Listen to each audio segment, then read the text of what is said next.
Okay, today's the day we're going to put the timing chain back in the rat rod. Or I shouldn't say back in. We're going to put the new timing chain in. What that involves, first thing would be to drain the radiator, take the radiator off, take the water pump off, get a puller and pull the pulley and the harmonic balancer. I may not have to, yeah, I will have to pull the harmonic balancer off. And then there's a plate on the engine down there. If I can get all that apart and back together without breaking off any bolts, that will be a success. I'm going to get to it. We'll see how it goes.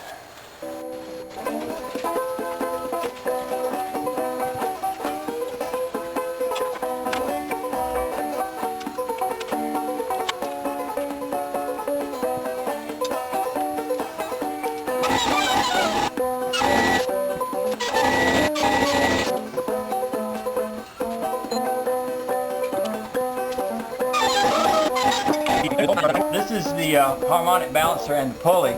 Normally you have to have a harmonic balancer puller to pull that thing out. I just started tapping this one and it just came out in my hands. So I don't know if that's a good sign or a bad sign, but at least it saves me a lot of work. Now somewhere on this thing there will be a timing mark. I'm assuming maybe this is it. I'll clean this up and find out for sure.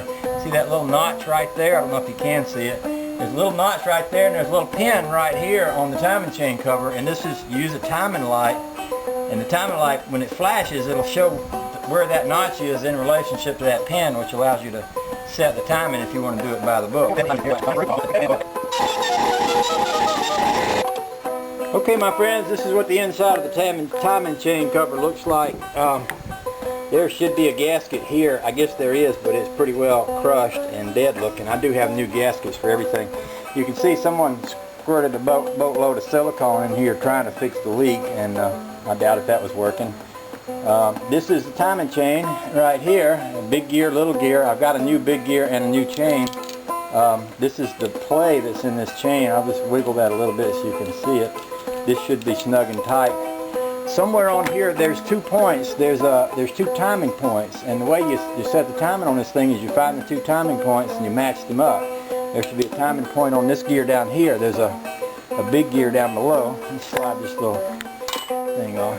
Somewhere on one of these, somewhere along in here when I clean this up, there's going to be a little circle. That's going to be a timing point, and there'll be a little circle on this one. When I find those 2 points and line them up, then that'll mean the timing is all synchronized and correct. What I'll do is I'll turn this and clean it up and find those points before I pull this off. And then when I put the new one back on here, it'll all be set.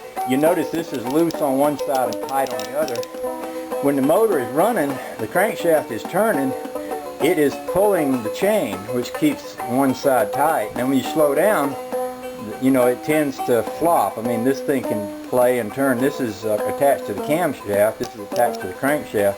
And this is what synchronizes the camshaft and the crankshaft. So, just thought I'd show you all that. I'll get a bolt back in here, get a wrench on that, and get it where I can turn it, and we'll find those timing points. And we'll pop this gear off, put the new ones on there, clean her up, put her back together. Should be good as gold. Okay, here's my timing marks. There's one circle right here above the tip of that screwdriver, right there. I don't know if you can see it or not. There's a circle right here. These 2 teeth need to be matching each other when the new chain goes on. And right now there's a little bit of play in both sides, so that seems right about right. I'm going to grab the new gear. It should have a circle in the same place. Okay, here is the new chain and the new gear. And the new gear, if you look at it, here's my timing mark and the gear right here, and you've got a bolt here and here. You notice a little pin size thing on either side, and they're made in such a way you've got a small hole here and a little bit larger hole here, and I'm thinking that's exactly what you're going to find when you look. It's all covered up in grease right now, but when you uncover this, I'm thinking there's going to be a small hole right here and a larger hole right here. Those are going to be pins with one at the top and one at the bottom to help make sure you can't put that gear on any way but right. As I look at it, it looks to me like this top gear could turn a little bit so that these 2 holes are straight up and down. There's my new chain. First thing I'm going to do is kind of get it lined up to the right spot, and then I'll pop it loose, see if it'll come off, put the new one back on there, and then we'll be ready to move on pretty quickly from there.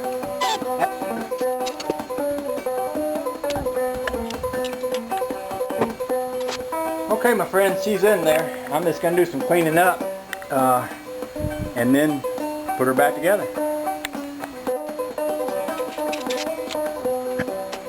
Okay, here's kind of a quick interesting point I'll make about timing. I showed you where the timing marks matched up on the crankshaft and the camshaft pulley. You'll notice when I put the harmonic balancer back on there, the pointer is pointing right at top dead center. Right here, when I washed this, I found another mark with a 7 on it. I'm thinking that's probably 7 degrees before top dead center. That's probably where this thing sets at. I can consult the book later and figure that out. But anyway, she's back together. I'm going to piece her back together. I'm going to change the plug back here for the temperature sending unit. I've got a new sending unit, a mechanical one I'm going to put in here. And then put her all back together and throw some antifreeze in her and crank her up. Okay, she's running. It took me a little while to get the timing figured out on it.